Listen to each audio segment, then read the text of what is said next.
Everyone wants a new life, new money, new love, new body, new level. But almost nobody wants to stop being the person who created the old one. And that's the part most people miss when they listen to Dr. Joe Dispenza. This isn't motivation. This isn't think positive.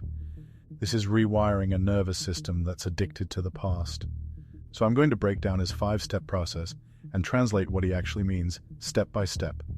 Because when Dr. Joe says something simple, he's usually pointing at something much deeper. Let's start. Step 1. Disconnect from your world. When Dr. Joe Dispenza says, disconnect, shut your cell phone off, turn the TV off, power down your computer, he does not mean self-care. He means, stop letting your environment decide who you are. Your environment is not neutral, it's conditioning you. Your phone reminds your body who you've been. Your stress reminds your body what to expect. Your routine reminds your body what's normal. So the moment you disconnect, your body panics a little. Good. That discomfort isn't wrong. It's withdrawal, because you cannot create a new future while your nervous system is still chemically attached to the past. If this step feels uncomfortable, it's working. Now, once you unplug from the outside world, you immediately meet the real challenge, your mind. Step 2. Breathe and center into the present moment. When Dr. Joe Dispenza says, take some breaths and center yourself. When you center your attention into the present moment, you have more energy to create with. He means, the present moment is where your power actually lives. The past is identity, the future is anxiety, the present is control. And when he says, when your mind wanders to the predictable future or the familiar past, that's normal. This matters. Meditation is not about stopping thoughts. It's about noticing when your mind leaves and choosing to return. That return is the REP. Every time you notice and come back, you're training the part of you that chooses instead of reacts. That's not relaxation. That's leadership. You're not calming down. You're taking your power back. And once your body stops bracing for the next problem, it becomes available for creation, which leads to step 3. Step 3.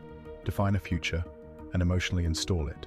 When Dr. Joe Dispenza tells you to ask yourself, can I be defined by a vision of the future instead of the memories of the past? He's asking something radical. Who are you without your story? Most people think they're making decisions. They're not. They're repeating emotional memories. So when he says, what do I want in my life? He's not asking for a wish.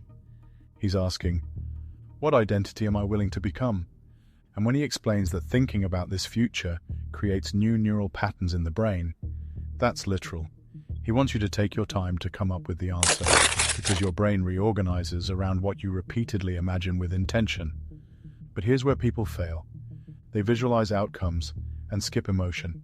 So when Dr. Joe says, decide on the emotions you'll feel when you begin to create that future, and teach your body emotionally what that future is going to feel like. He means, your body doesn't follow thoughts, it follows feelings. Your body is the subconscious mind, and the subconscious doesn't understand words, it understands chemistry. So if you want a future of confidence, freedom, you practice those emotions now, not later, not when it happens. Now, because once your body feels something as familiar, it stops resisting it. This isn't faking it. This is conditioning. And once emotion is installed, behavior has to change. Step 4. Mentally rehearse who you're going to be. When Dr. Joe Dispenza says, rehearse in your mind who you're going to be when you open your eyes, the things you have to do, the choices you have to make. He means, your life is shaped by your default reactions, not your goals. So mental rehearsal isn't imagination, it's preparation. You're training your brain for real moments, how you respond to stress, what you do when motivation drops, how you act when nobody's watching.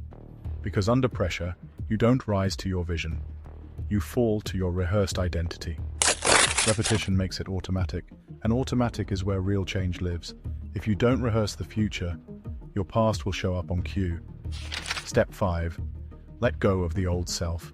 Biologically. When Dr. Joe Dispenza says, you can't go to the future holding on to the biology of your past.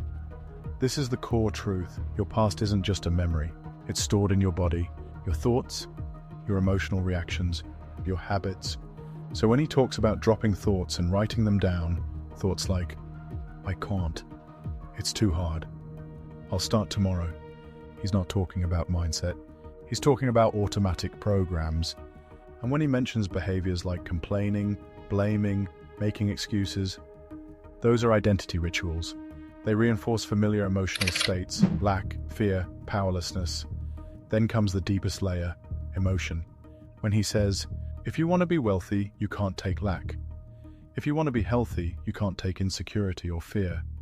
He means your emotional state is your residence. You live there.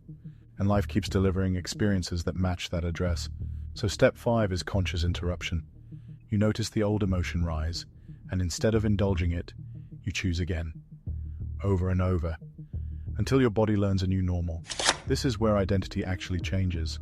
Because when Dr. Joe Dispenza says, your personality creates your personal reality, he means something very simple. Change how you think, change how you act, change how you feel. And reality has no choice but to follow. If this landed, comment the one emotion you're choosing to condition into your future self this week. And don't skip the next video. That's where this stops being information and starts becoming your life.